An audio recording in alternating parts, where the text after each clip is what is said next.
नमस्कार दोस्तों, स्वागत है आपका हमारे इस YouTube चैनल सनातन सूर्यलोक में। दोस्तों, यदि आप भी अपनी लाइफ में कुछ नया सीखने की चाह रखते हैं तो इस चैनल को अभी सब्सक्राइब कर लें। हिंदू धर्म में तुलसी के पौधे को बहुत ही पवित्र पौधा माना जाता है। इस पौधे में साक्षात भगवान विष्णु और लक्ष्मी का वास होता है। भगवान विष्णु तुलसी पत्र के बिना किसी भी प्रकार का भोग स्वीकार नहीं करते हैं। तुलसी को विष्णु प्रिया भी कहा जाता है, इसीलिए जो मनुष्य तुलसी की पूजा करता है वह कभी दरिद्री नहीं रहता है, उसकी कभी दुर्गति नहीं होती है। ऐसा मनुष्य घोर पाप करने पर भी नरक में नहीं जाता है। तुलसी को मात्र जल देने से क्या फल मिलता है, आइए जानते हैं इस महान कथा के माध्यम से। एक बार देवी सत्यभामा भगवान श्री कृष्ण से पूछती है, हे स्वामी, आप तो तीनों लोकों के स्वामी हैं, फिर भी आप इस तुलसी के पौधे की पूजा क्यों करते हैं? इसे नित्य जल क्यों चढ़ाते हैं? मैं इस पौधे को जल चढ़ाने का महत्व जानना चाहती हूं। तब भगवान श्री कृष्ण कहते हैं, हे देवी सत्यभामा, तुलसी साक्षात लक्ष्मी का ही रूप है। इसकी नित्य पूजा करने के करोड़ों फायदे हैं। इसे जल चढ़ाने मात्र से ही मनुष्य के करोड़ों पाप नष्ट हो जाते हैं। तुलसी को जल देने का महत्व बताने से पहले मैं तुम्हें एक अत्यंत प्राचीन कथा सुनाता हूं। इस कथा के माध्यम से तुम्हें तुम्हारे सारे प्रश्नों के उत्तर मिल जाएंगे, इसीलिए तुम इस कथा को ध्यान से सुनो। श्री कृष्ण कहते हैं, हे देवी, जो भी मनुष्य केवल इस कथा का श्रवण कर लेता है उसे 100 वर्षों तक तुलसी को जल देने का फल प्राप्त होता है। देवी सत्यभामा कहती है, हे प्रभु, मैं इस कथा को अवश्य सुनना चाहती हूं। आप मुझे वह कथा सुनाइए, मैं इसे पूरे ध्यान से सुनूंगी। तब भगवान श्री कृष्ण देवी सत्यभामा को तुलसी को जल देने के महात्म्य की कथा सुनाते हैं। हे देवी सत्यभामा, इस विषय में एक प्राचीन इतिहास है जो बहुत ही उत्तम और पुण्य फल प्रदान करने वाला है। पूर्वकाल की बात है, अवंतीपुरी में धनेश्वर नाम का ब्राह्मण रहता था। वह जन्म से तो ब्राह्मण था, किंतु वह कर्म से भ्रष्ट, कपटी बुद्धि वाला, कंबल तथा चमड़ा आदि बेचकर धन कमाने वाला तथा अत्यधिक झूठ बोलने वाला था। उसका मन हमेशा बुरे काम करने में लगा रहता था। वह चोरी, वेश्यागमन तथा जुए में आसक्त रहता था। उसने अपने जीवन में कभी पुण्य के काम नहीं किए, शास्त्रों का अध्ययन नहीं किया, पूजा पाठ भी नहीं किया।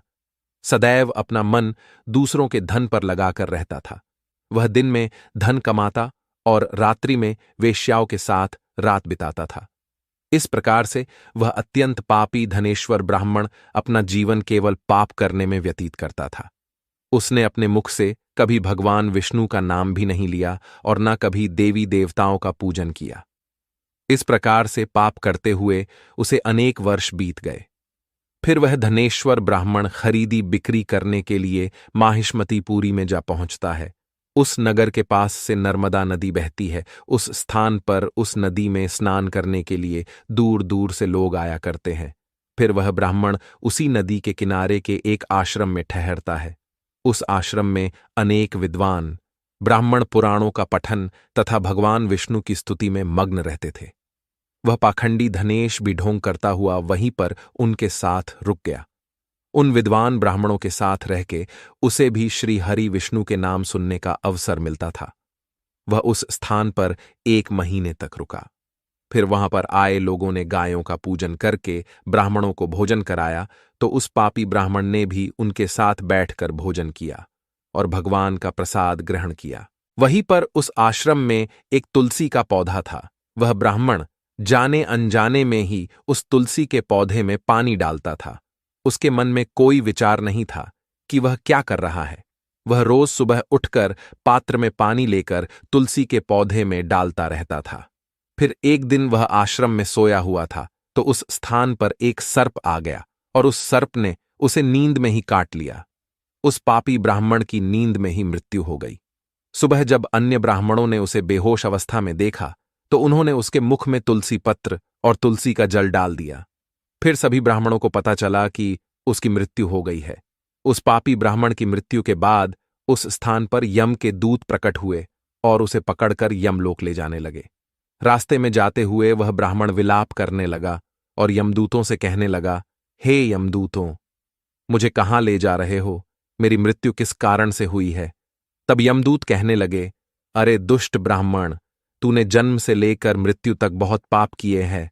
तेरे पापों के कारण ही तुझे एक काले सर्प ने काट लिया और तेरी मृत्यु हो गई है। अब हम तुझे यमलोक लेकर जा रहे हैं। वहां पर यमराज तेरे पाप कर्मों का लेखा जोखा देखेंगे और निश्चित ही तुझे वे नरक में डालेंगे। फिर वह ब्राह्मण जोर जोर से विलाप करने लगा और उन यमदूतों से क्षमा याचना करने लगा, किंतु यम के दूतों को उस पर जरा सी भी दया नहीं आई और वे उसे पीटते हुए यमलोक लेकर गए। जब यम के दूत उस ब्राह्मण को लेकर यमराज के सामने पहुंच गए तो यमराज के पास बैठे हुए चित्रगुप्त ने उस ब्राह्मण के जन्म से लेकर मृत्यु तक के कर्मों का लेखा जोखा निकाला और यमराज से कहने लगे, हे महाराज, इस ब्राह्मण ने तो बचपन से लेकर मृत्यु तक पाप ही पाप किए हैं। इसने कोई पुण्य का काम नहीं किया है। यह तो मूर्तिमान पाप ही है। इसे कल्प भर के लिए नरक में डाल दिया जाए।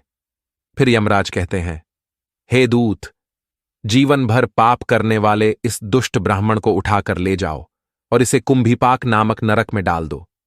यमराज के आदेश का पालन करते हुए वे यम के दूत हंसते हुए उस पापी ब्राह्मण को लेकर चले गए और उसे मुदगरों से पीटने लगे, जिससे उस ब्राह्मण का मस्तक टूट गया और वे उसे कुंभीपाक नामक नरक में ले गए। उस भयंकर नरक में खौलते हुए तेल के बड़े बड़े घड़े थे, जिसके नीचे भयंकर अग्नि धधक रही थी।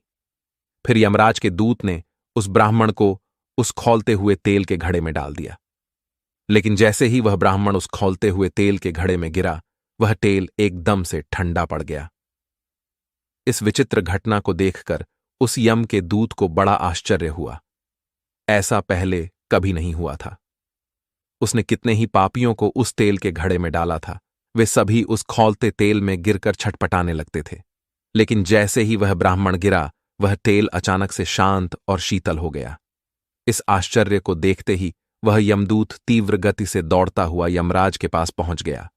यमराज ने पूछा, हे दूत, क्या बात है, इतनी तीव्र गति से दौड़ते हुए क्यों आ रहे हो? फिर वह दूत कहता है, हे यमराज, आपने जिस ब्राह्मण को कुंभीपाक में डालने के लिए कहा था, जैसे ही हमने उसे कुंभीपाक नरक में डाल दिया, नरक की अग्नि बुझ गई और वह खौलता हुआ तेल भी ठंडा पड़ गया। फिर यमराज कहते हैं, हे दूत, यह तो बड़ी ही विचित्र घटना है। ऐसा तो पहले कभी नहीं हुआ। यमराज विचार कर रहे होते हैं, तभी उस स्थान पर देवर्षि नारद पधारते हैं। देवर्षि नारद को देखकर यमराज अत्यंत प्रसन्न होते हैं और उन्हें प्रणाम करके उनका स्वागत करते हैं। फिर यमराज नारद जी से कहते हैं, हे देवर्षि, आप उचित समय पर आए हैं। हमने आज एक अत्यंत पापी ब्राह्मण को कुंभीपाक नरक में गिराया है, किंतु उसके गिरते ही नरक की अग्नि ठंडी पड़ चुकी है और खौलता हुआ तेल भी शीतल बन गया है। तब देवर्षि नारद यमराज से कहने लगते हैं, हे धर्मराज, आपने जिस ब्राह्मण को कुंभीपाक नरक में डाला है, वह नरक में डालने योग्य नहीं है, क्योंकि इस ब्राह्मण के द्वारा अनजाने में ही ऐसा कर्म हो गया है जो नरक का नाश करने वाला है। जो मनुष्य पुण्य करने वाले लोगों के साथ रहता है, उसे उनके पुण्य का भाग अवश्य मिलता है, और यह ब्राह्मण तो 1 महीने तक भगवान विष्णु के भक्तों के साथ रहा है। इस ब्राह्मण में आश्रम में रहते हुए नित्य तुलसी को जल अर्पण किया है, इसीलिए यह बहुत बड़ा पुण्यवान बन गया है। इसके समस्त पाप नष्ट हो गए हैं। यह ब्राह्मण अब विश्वलोक जाने का अधिकारी बन गया है। इस ब्राह्मण ने अनजाने में ही इतना पुण्य कमाया है जो जन्म जन्मांतरों में मनुष्यों को प्राप्त नहीं होता है। इसीलिए आप इसे नरक में न पकाओ। इस ब्राह्मण के पापों के लिए इसे केवल इतना दंड दो, इसे नरक लोक का दर्शन कराओ। देवर्षि की बात सुनकर यमराज अत्यंत प्रसन्न होते हैं और ब्राह्मण को कुंभीपाक नरक से निकालकर लाते हैं और अपने दूतों से कहते हैं, हे दूत, इस ब्राह्मण महात्मा को ले जाओ और संपूर्ण नरकों का दर्शन कराओ। फिर यम के दूत उस ब्राह्मण को ले जाते हैं और संपूर्ण नरकों का दर्शन कराने लगते हैं। भगवान श्री कृष्ण कहते हैं, हे देवी सत्यभामा, इस प्रकार से यम के दूत उस ब्राह्मण को संपूर्ण नरकों का दर्शन कराते हैं और यक्षलोक में ले जाते हैं, और फिर वह ब्राह्मण एक यक्ष बन जाता है।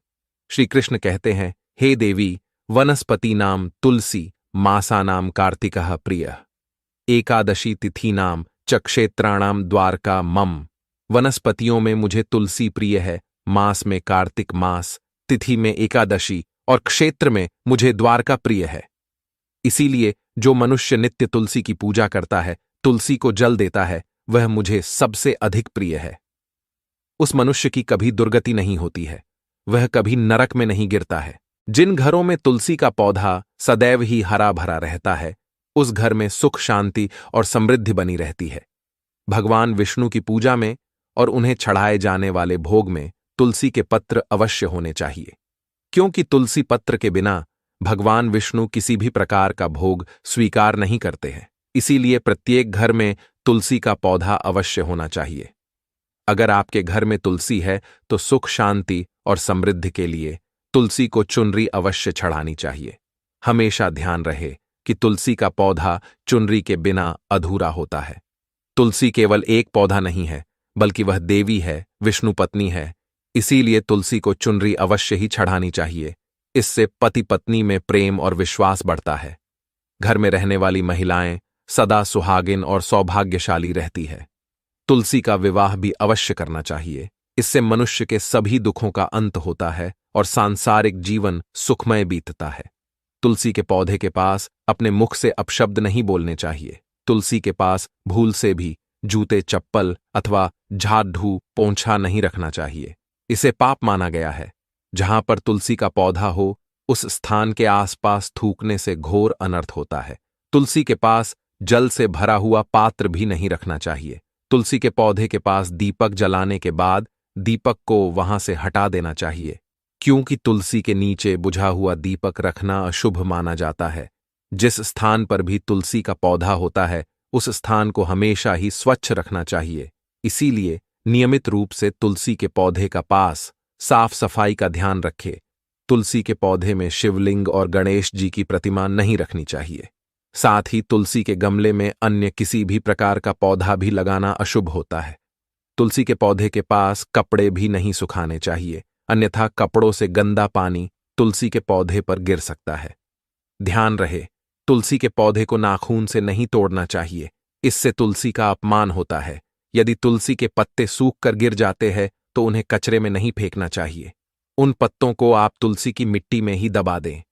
रविवार के दिन तुलसी के पत्ते नहीं तोड़ने चाहिए और रविवार को तुलसी को जल भी नहीं चढ़ाना चाहिए। बाकी अन्य दिन नित्य बिना चुके तुलसी को सुबह जल देना चाहिए और शाम के समय एक दीपक जलाना चाहिए। अक्सर महिलाएं स्नान के बाद अपने बाल खुले रखकर ही तुलसी को जल देती है। ऐसा करना गलत होता है। महिलाओं को हमेशा ही अपने बाल बांधकर माथे पर सिंदूर लगाकर ही तुलसी में जल देना चाहिए। इससे तुलसी का आशीर्वाद प्राप्त होता है। घर में तुलसी का पौधा लगाते समय ध्यान रहे कि इसके लिए गंदी मिट्टी का उपयोग न करें।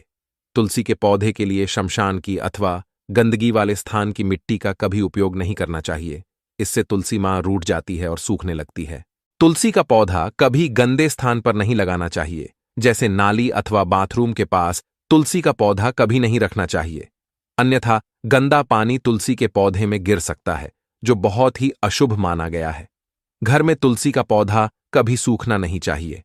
शास्त्रों में ऐसी मान्यता है कि तुलसी का पौधा सूखना अकाल मृत्यु की सूचना देता है।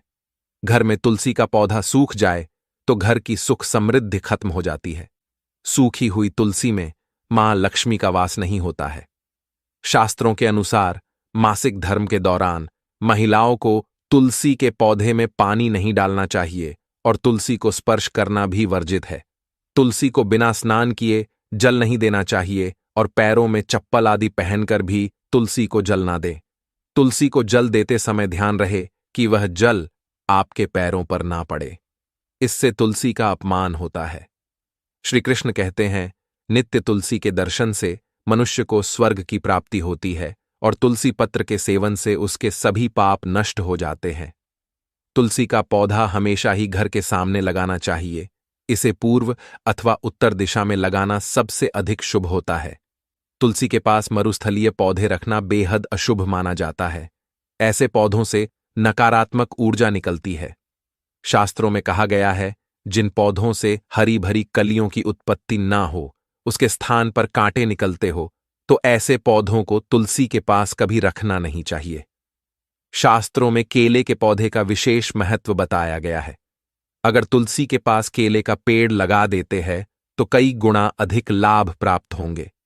केले के पेड़ में भगवान विष्णु का वास होता है। इसे तुलसी के पास लगाने से घर में सुख समृद्धि आती है। तुलसी के पौधे में शालिग्राम भी अवश्य रखना चाहिए। तुलसी के गमले में शालिग्राम रखने से तुलसी का और भी अधिक शुभ प्रभाव आपको देखने को मिलेगा। शालिग्राम भगवान विष्णु का निराकार रूप माना जाता है। यह काले रंग का पत्थर होता है जिसे विलक्षण और मूल्यवान माना गया है। इसे अगर तुलसी के गमले में रखेंगे तो आपके घर से संपूर्ण नकारात्मक ऊर्जा नष्ट हो जाएगी। घर में केवल एक ही शालिग्राम की पूजा करनी चाहिए। पुराणों में कहा गया है, भगवान विष्णु की मूर्ति से कई ज्यादा उत्तम होता है शालिग्राम की पूजा करना। शालिग्राम को चंदन लगाकर उस पर एक तुलसी का पत्ता रखना चाहिए। प्रतिदिन शालिग्राम को पंचामृत से स्नान कराना चाहिए। ऐसा करने से सभी जन्मों के पाप नष्ट होते हैं। शालिग्राम सकारात्मकता और सात्विकता का प्रतीक होता है। तो दोस्तों, इस प्रकार से भगवान श्री कृष्ण ने देवी सत्यभामा को तुलसी के पौधे को जल देने का महत्व बताया है और घर में तुलसी का पौधा लगाने के नियम बताए हैं। आपको यह कथा कैसी लगी कमेंट करके जरूर बताएं। जानकारी अच्छी लगी तो वीडियो को लाइक जरूर करें। साथ ही कमेंट में जय श्री कृष्ण और जय मां तुलसी जरूर लिखें। आपसे विनती है कि आप इस चैनल को सब्सक्राइब जरूर करें ताकि ऐसी ही आध्यात्मिक जानकारी आपको प्राप्त हो। आप सभी का धन्यवाद।